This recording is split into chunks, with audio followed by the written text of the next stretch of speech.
Welcome back to our Grand Slam preview programme here on At the Races. Time to go stateside. The Breeders' Cup Festival is not too far away. It's a bonanza of international racing action, and we return to Santa Anita once again this year. Before we talk about individual races, we're going to be focusing on the main event, the Classic, very, very shortly. Let's just give you a little bit of a snapshot of the profile of horses by generation, starting with the juveniles in terms of their time form status as things stand going into this stage of the season. So here are a few two-year-olds to mention. We've got D. Wayne Lucas's Strong Mandate, No Nay Never, who many ATR viewers will be familiar with, having seen over here, of course, and a couple of fillies up there as well. What sort of standard are we looking at this year, Jamie?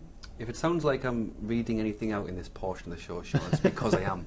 Thank God for Timeform You're US. not Timeform's American expert? I am not Timeform's American expert. We have a Timeform US team who thankfully have come up with the goods. But there's a familiar name there in No Nay Never, who's come to Europe and obviously dominated the two-year-old scene. But in terms of actual performance, there is one who's achieved more, namely that Strong Mandate there. That's a big figure for a two-year-old, that 122p. It came in the Hopeful Stakes, which is often the traditional stepping stone towards the Breeders' Cup Juvenile. He won it by nearly 10 lengths. Now, the problem is, I'm told, that it was a sloppy track, a muddy track that day, and it might be slightly conditional. The good thing is that we're very soon, ATR viewers will get to watch the Champagne Stakes at Belmont on Saturday. Strong Mandate goes. So hopefully we don't have an off-track there, and you'll get much, you know, can he back that up, that big rating up on less. That would be a great race to watch, wouldn't it? Yes. To see if, as you say, maybe you know, track condition was a little bit on the extreme side. But if Strong Mandate were to come up and do something similar in the Champagne on Saturday, is it at Belmont? Yeah, it's the original, or they claim it's the original Super Saturday at Belmont, because they've had this Super Saturday as a massive trial day for the Breeders' Cup for many years now. And yeah, we've got all kinds of, I mean, we'll come on to speak about a lot of the classic horses, but all kinds of high-class horses are running. And of course, the other thing, the interesting, the American juvenile ratings, No Nay Never in there. His form will go on trial in the Cheveley Park Stakes on Saturday at Newmarket, because of course the horse he beat in the Prix Morny is Vorder, who is the favourite for the Cheveley Park. So I don't know whether Timeform might push him up a pound or two if Vorder wins impressively. Exactly, yeah. That retrospective, looking at how races work out, is a key element to handicapping a course. Just the notable others on that caption there. These two are the equivalent of, say, Kingman and Australia, two horses who haven't had a chance to hit the top level so far because the races have been contesting, but both Corby's Back and Manhattan Johnny have really impressed our US team as potential flyers in the two-year-old department. But not tested at the top level. Not tested at the top yet, but the two up-and-coming embryonic horses. Watch out for Kobe's Back and Manhattan Johnny. Looking at No Nay Never, I mean, many people are struck by physically the bulk of this horse. I mean, it looks like a 4-year-old taking on 2-year-old horses. How hard is it going to be for any European juveniles? I mean, Vorder ran okay, but how hard is it for any juveniles from anywhere in Europe to go over to the Breeders' Cup? Well, it's always hard with... So I normally smile when you say No Nay Never, because he did me a big favour at Ascot, having Wesley Wood. I mean, he's a bullish character anyway, but basically saying, well, of course he'll win, you know, in the days running up to the meeting, and then his previous runner in the Queen Mary ran particularly well. So by that stage it was, definitely. It was a good thing. We're all in, Okay. No Nay Never definitely has had a physical advantage, there's no doubt about that. I don't think we'll see him at the Breeders' Cup. I don't think that's the plan. I think the plan is for him to come back for the Classic, for the 2,000 guineas. That is the sort of tentative plan. For his new connections, absolutely. How difficult is it for juveniles to win over there? Well, it's possible. My greatest racing memory is being in the stands to watch Arazi win the Breeders' Cup Juvenile in the early 90s, and that's pretty unsurpassable in terms of the fact of here was a European 2-year-old on an alien surface,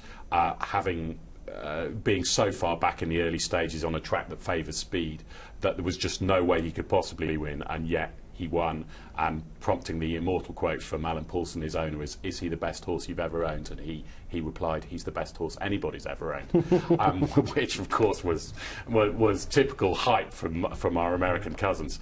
But yeah, it's possible, but you need a very, very good horse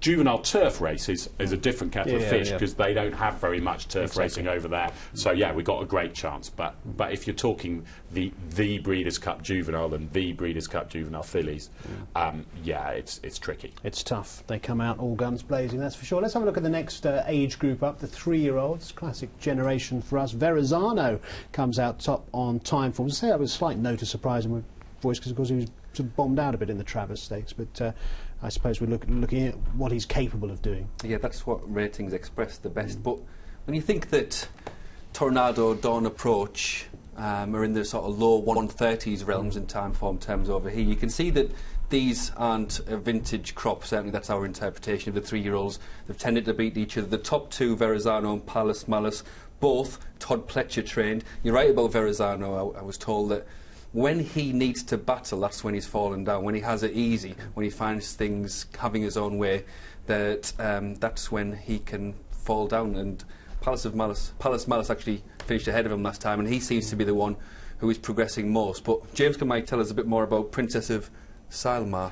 Yeah, she came from very, very humble beginnings. Was bred in Pennsylvania, which rarely ever comes up with a half-decent horse. Was meant to be her dam. She's homebred, and her dam was meant to be going to a good stallion, Grand Slam, but he got kicked at the last minute, so she had to go to Majestic Warrior, I think, first season sire, who was up for $10,000 a pop. So and then she started this time last year. She was running in a sort of Penn National. She was running in pretty low-grade races, the equivalent of, I don't know, Catterick or Beverley or somebody like that here, and when everybody else was contesting the Breeders' Cup and things like that. And she's just progressed. She's had one defeat this year behind a really good horse called Close Hatches, who actually won the Cotillion Stakes last weekend.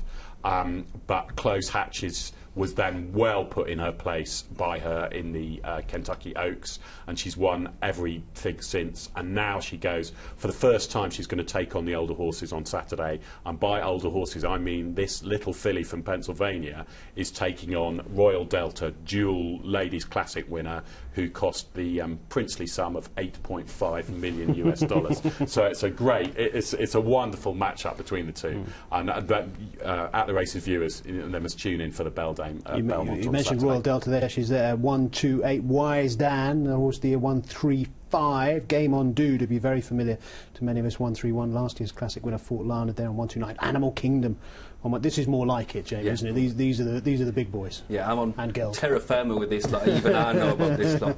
So obviously Wise Dan, he's slightly underappreciated out there in America, really? Whether it's because of a turf horse predominantly, or just not those sexy races. The word turf they don't like over there. In terms of the best horse in the country, you can't possibly, because they own traditional dirt, that is the be-all and end-all as far as most of the racing fans are concerned. So when you've got the best horse who never actually runs on their surface, they tend to be a bit snooty.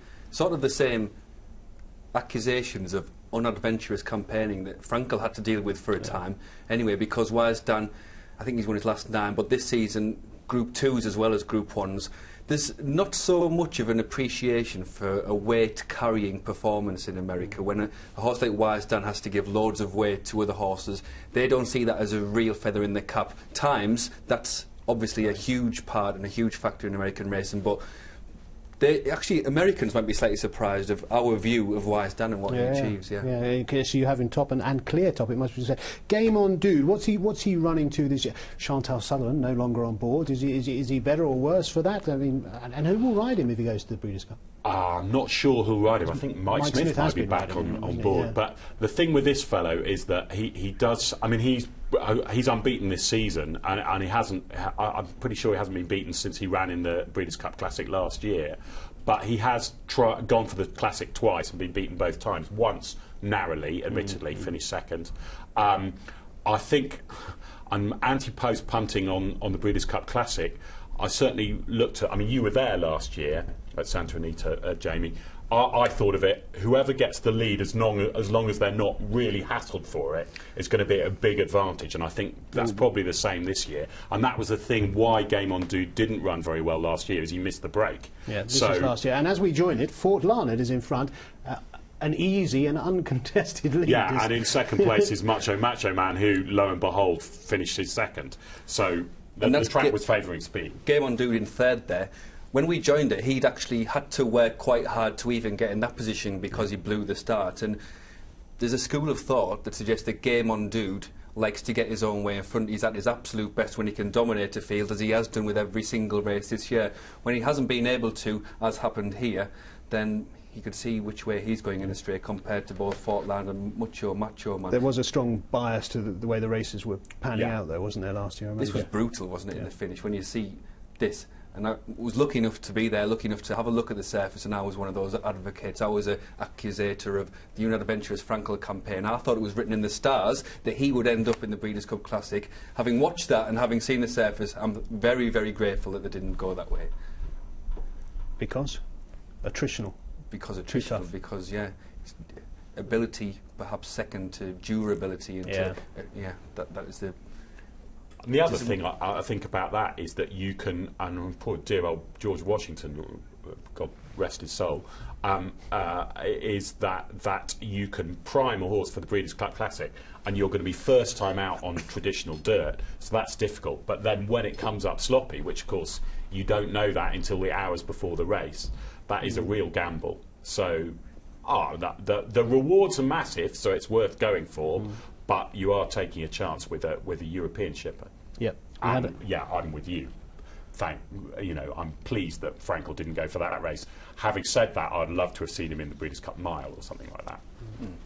Well, we won't go back over that old argument. Let's go back to Enzo and see what you've got to say about the Breeders' Cup. Yeah, of course, not many of the firms have priced up all the Breeders' Cup races so far. Wise Dan, obviously, is the warmest favourite around at the moment. He's run about a 4 to 6 chance, I think, with a couple of firms, trying to find some prices.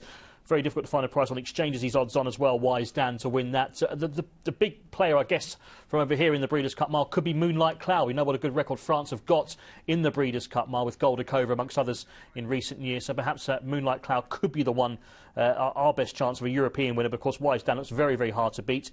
Chris was emailing in about the Breeders' Cup Classic. Says Game On Dude, I can't see past him. Currently, what is he, 4-5 to 1, I think you can get with the UK bookmakers.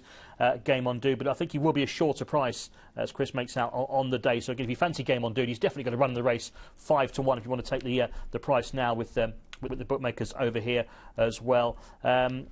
Breeders' Cup, in terms of some of the other races, of course, the Fillies and Mares Turf, it's difficult, isn't it, this early stage to try and find angles about which horses are going to be running in the race at the moment. But certainly, Strong Mandate is the horse that one other person mentioned on the email as well, as the 2-year-old they're looking forward to seeing. He's a son of Tiz now, isn't he, who, of course, won the Breeders' Cup Classic twice. We'll have a look at some Breeders' Cup stats a bit later on, but do keep your emails and tweets coming in.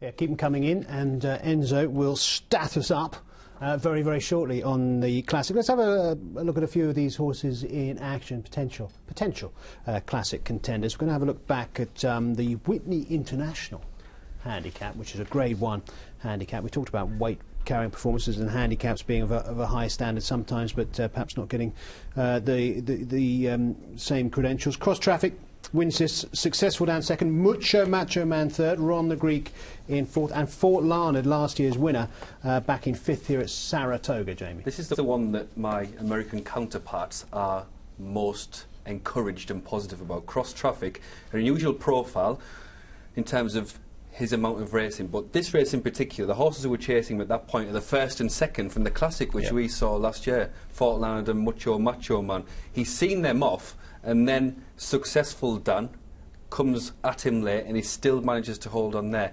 He's had only 5 runs in his life. He didn't race either at 2 or at 3 years, so he's clearly going the right way.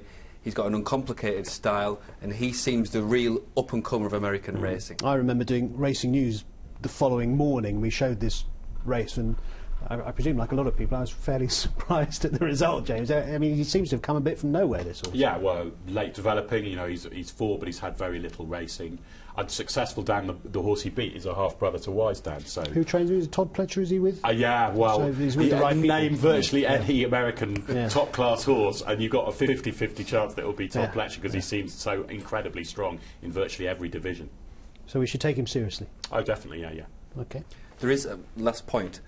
The dirt mile is at his mercy. There's a question mark about whether he'll go up in trip for the Classic or down in trip, because that was 9 furlongs at Whitney. So maybe he's hold your bets, because although will he 2 run on Saturday perhaps? Is there a I'm chance not he sure might do? cross traffic is there's a lot. I mean, there's a lot in that. The big classic trial is the Jockey Club Gold Cup on Saturday, and Flat Out, who's won it the last twice, he's going. What's for the it trip again. for that? I think it's a mile and an eighth, but it might be a mile and a quarter. Okay. Yeah. Okay. We mentioned the Travers Stakes earlier on, just talking about the top-rated horse, weren't we, who finished down the field a little bit in this, but Will Take Charge. Verrazano is the one who's going to fade, but Will Take Charge, Marino and Orb are prominent, and Will Take Charge comes out on top. I quite like this run, James. Will Take Charge is kind of he depicts what's all that is confusing about the 3-year-old pitcher in the States this year, because he's since actually improved on this performance last weekend in the Pennsylvania Derby, beating Moreno much more easily than he did here and on worse terms. So he's improving. He's trained by none other than D. Wayne Lucas, and he will go for the Classic. So, you know, there's a lot in his favour. But this, would you believe, is already his 9th start this season. Can you believe that a top-class British 3-year-old, I mean, even with the likes of See the Stars or whatever, top-class European 3-year-old who was very aggressively campaigned, he would never have clocked up 10 starts during the season. So, and he ran in every single leg of the US Triple Crown and was out with a washing each time. I mean, ran okay, but not even in the first 3, you know. So he's improving. He's solid against his own generation, but whether that makes him much cop against, I mean, they've all seemed to be. Funnily enough, him beating Moreno again, having beaten Moreno in the Travers, is one of the few times that some form has been backed up a few weeks later. Almost every other time it's been flipped over. Although on the other hand, and we're going to go back to July now and see Will Take Charge and Moreno finish behind the horse that you were mentioning just now, Palace Malice. Yeah, and Palace Malice actually finished 4th in that previous race we just saw. Stumbled at the start, was too far back, but this is a truer reflection of Palace Malice, and as you said, he deals with them exact horses that he had that he finished behind that day. It's a muddling picture right now, but this seems to be the horse who is gradually going the right way. He was giving weight this day, whereas then, I mean, he should really have won the Travers. I mean, it was quite a bad stumble at the start. I think the start is always important anywhere in racing, but I think in the States it's almost more important than anywhere else. And yeah, if I had to nail my colours to the mast of the top 3-year-old colts, I would say that Palace Malice is the most likely to come out on top, whereas Fillies is very easy. But Colts is tricky, but if I had to, I'd go this way. Okay. Let's show you one more bit of form. You might see something else you like before you nail your colours to Palace Malice's mast. The Woodward Stakes we can have a look at now. This is going to give you a few lines here. Alpha on the front end is going to come out on top of Flat Out and Successful down. Ron the Greek painted down the field as well. How does this stack up, Jamie, in the scheme of things?